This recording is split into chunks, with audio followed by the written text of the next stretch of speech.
सुजाता की चाल में गीता और शिखा एक बार फिर फंस चुकी थी। गीता ने जिस दैत्य पर तलवार से हमला किया था वो कोई और नहीं बल्कि सुजाता थी। ध्रुव को सुजाता के शरीर में बदलते हुए देखकर गीता शॉक्ड थी। तुम यहाँ? सुजाता ने हंसते हुए तलवार अपने पेट से बाहर निकाल ली। गीता का डर के मारे बुरा हाल हो रहा था। दिव्य शस्त्र सुजाता का कुछ भी नहीं बिगाड़ पाया था। हाँ गीता, मैं हमेशा से ये बात जानती थी। ध्रुव को खत्म करने की तुम्हारी योजना शुरू से ही है। तुम मरने के बाद इसलिए ही वापस आई हो। लेकिन याद रखो गीता, जब तक मैं हूं ध्रुव का तुम बाल विवाह का नहीं कर सकती। ध्रुव कहाँ है? वो इस समय शिखा को मृत्यु दंड दे रहा होगा। तुम्हारी गलती की सजा पहले वही भुगतेगी। गीता को आज पहली बार महसूस हो रहा था कि उसकी शक्तियां सुजाता की शक्तियों के आगे बहुत कमजोर हैं। इस समय शिखा की जिंदगी खतरे में थी और गीता कुछ भी नहीं कर पा रही थी। केदारनाथ मंदिर के बाहर शिखा और दूसरे शिव भक्त मौत का तमाशा देख रहे थे। ध्रुव की शक्तियां पूरी तरह से जाग चुकी थीं। वो जिस ओर हाथ उठा देता उस ओर लाशें बिछ जाती। वो एक बार फिर दैत्याकार हो चुका था। लोग चीखते चिल्लाते हुए भाग रहे थे, लेकिन ध्रुव उनके पैरों को पकड़कर उनके सिर चट्टान पर दे मारता। चट्टान से सिर टकराते ही उसके चीथड़े चारों ओर बिखर जाते। ध्रुव, बस करो ये मौत का तांडव। ये तांडव अब नहीं रुकेगा। सुजाता माँ ने अगर आज मुझे नहीं बचाया होता तो गीता ने मेरे सिर का यही हाल किया होता। अब तक सुजाता माँ मेरा सर अपनी गोद में रखकर रो रही होती। गीता मासी तुम्हें जान से नहीं मारना चाहती थी मेरे बच्चे। उनका मकसद सिर्फ तुम्हारे अंदर के दैत्यांश शक्तियों को मारना था। इंसान धोखेबाज होते हैं, ये मैंने आज जान लिया है। जो शस्त्र मेरी मौत की वजह बनने वाला था उसे बिना सोचे समझे सुजाता माँ ने अपने ऊपर ले लिया। ध्रुव किसी की टांगे पकड़कर उसे चीर डालता तो किसी का हाथ उसके कंधे से उखाड़ फेंकता। शिखा ये सब देखने के सिवाय कुछ नहीं कर पा रही थी। बस करो ध्रुव, ये मत सोचो कि तुम जो चाहो वो कर सकते हो और मैं यहाँ खड़े होकर सिर्फ तमाशा देखूंगी। आप यही करेंगी क्योंकि आपके पास दूसरा कोई रास्ता नहीं है। आज ये इंसान भी अच्छी तरह समझ जाएंगे कि उनकी मौत का जिम्मेदार आप और गीता मासी हैं। इन सब से तुम्हें क्या मिलेगा ध्रुव, ये कभी सोचा है तुमने? गीता मासी आज तुम्हें मार सकने में कामयाब नहीं हुई, लेकिन क्या हर बार तुम्हारी ही जीत होगी ध्रुव? नहीं, एक दिन ऐसा आएगा जब जीत हमारी होगी।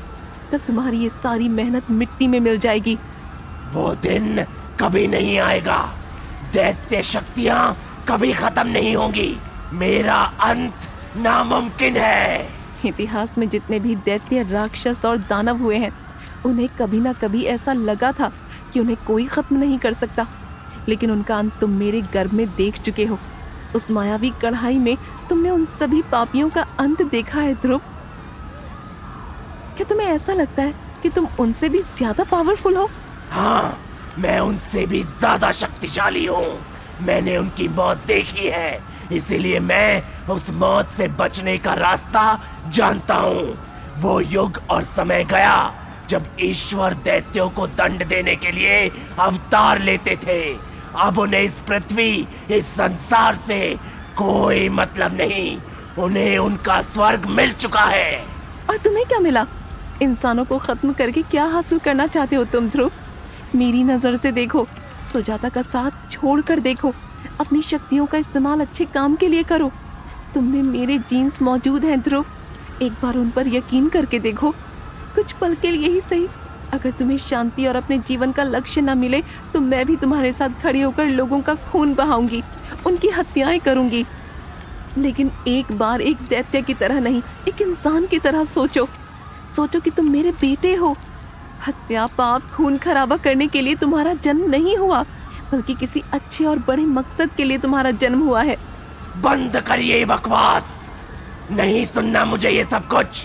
तुम पर यकीन करके देख लिया मैंने। तुम दोनों ने मेरी मौत का सारा इंतजाम कर लिया था। एक बार अपनी मम्मा पर यकीन करके देखो ध्रुव।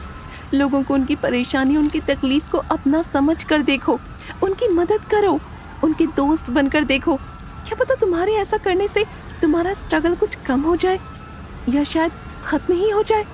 फिर तुम्हें इस बात की चिंता करने की क्या जरूरत कि इससे तुम्हारा कुछ नुकसान होगा। तुम्हें कोई नहीं मार सकता, ये बात तो तुम खुद कहते हो। शिखा ने एक माँ की तरह सच्चे दिल से ध्रुव को अपने आप पर यकीन करने को कहा था। ध्रुव शिखा की बात सुनकर कुछ देर के लिए सोच में पड़ गया। मौका मिलते ही टूरिस्ट और भक्त उसके चंगुल से छूटकर भाग गए।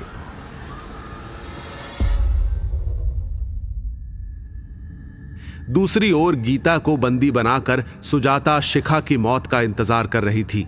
ध्रुव को शिखा की बातों पर यकीन करते हुए देखकर सुजाता चिल्लाई, नहीं ध्रुव, उसकी बातों में फिर मत आओ। ये धोखा है, तुम ये गलती फिर नहीं कर सकते। ये गलती नहीं है सुजाता, अपनी अंतरात्मा की आवाज सुनना कहते हैं इसे। ध्रुव अपनी पहचान को इतनी आसानी से नहीं भूलेगा। तुम्हारी भलाई भी इसी में है कि तुम ध्रुव को अपना शागिर्द बनाने का सपना देखना छोड़ दो। वो बच्चा है, उसे अच्छे बुरे की समझ नहीं है। जिस दिन उसे तुम्हारी असलियत का पता चलेगा, मेरी जगह तुम खड़ी होगी अपनी मौत का इंतजार करते हुए। मैं तुम्हारा ये सपना कभी पूरा नहीं होने दूंगी। सुजाता ने इतना कहा और दिव्य तलवार अपने साथ लेकर गायब हो गई। शाबाश शिखा, अब मेरी बात ध्यान से सुनो। गीता के पास आगे का प्लान था। ध्रुव को कंट्रोल करने के लिए गीता ने मंत्रों का जाप शुरू कर दिया।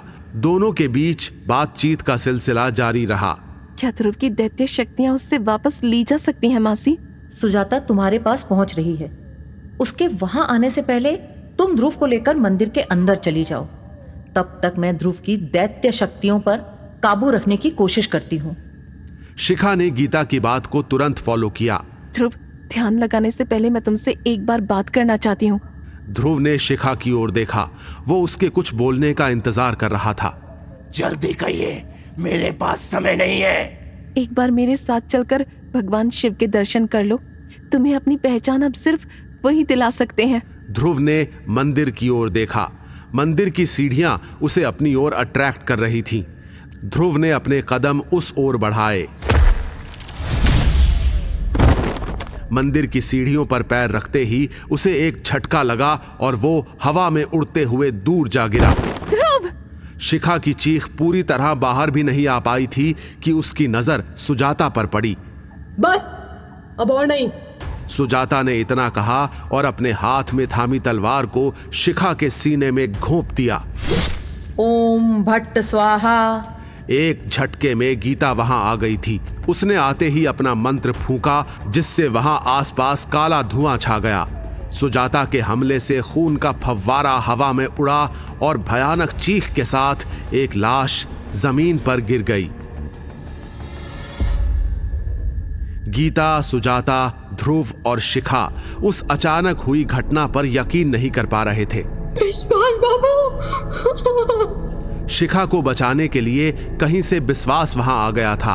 विश्वास के सीने को चीरती तलवार को देखकर सुजाता और शिखा उससे जाकर लिपट गए। मार दिया, अपने ही पति की हत्या कर दी तुमने। तुम पागल हो चुकी हो सुजाता। पावर पाने की चाहत में बिल्कुल अंधी हो चुकी हो तुम। शिखा को जैसे ही एहसास हुआ कि अभी अभी क्या हुआ है, वो गुस्से से फट पड़ी थी। जिस घटना के बारे में उनमें से किसी ने नहीं सोचा था, वो घटना घट चुकी थी। मैं तुम्हें बचाने के लिए जाने कब से तुम्हारे पीछे पीछे छुप कर रह रहा था शिखा। मुझे अपने किए पर पछतावा था, जिसका पश्चाताप करना जरूरी था। आज तुम्हारी जिंदगी बचाकर मैंने वो पूरा कर लिया। विश्वास ने इतना कहा और अपने हाथ जोड़ लिए। उसका सिर एक ओर लुढ़क गया। नहीं! ध्रुव और सुजाता शॉक्ड होकर बस देखते रह गए। उन्हें कुछ भी समझ में नहीं आ रहा था। ये तुम्हारी चाल थी गीता। विश्वास बाबू को मेरे हाथों मरवाने की चाल तुम्हारी थी। बोलो, क्यों किया तुमने ऐसा? अपना मुंह बंद करो सुजाता। लोगों को बेरहमी से मारना, कत्ल करना और उनका खून बहाना तुम्हारा काम है।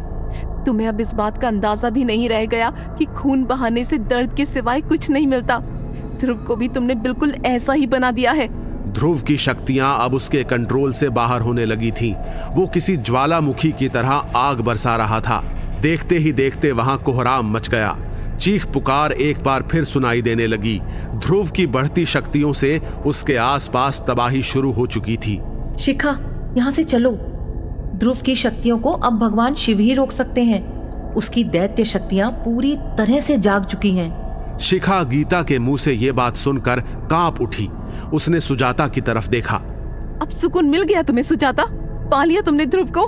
अब उससे जो चाहे करवा के देख लो। ये जीत तुम्हें कितनी रास आती है, ये आज मैं भी देखूंगी।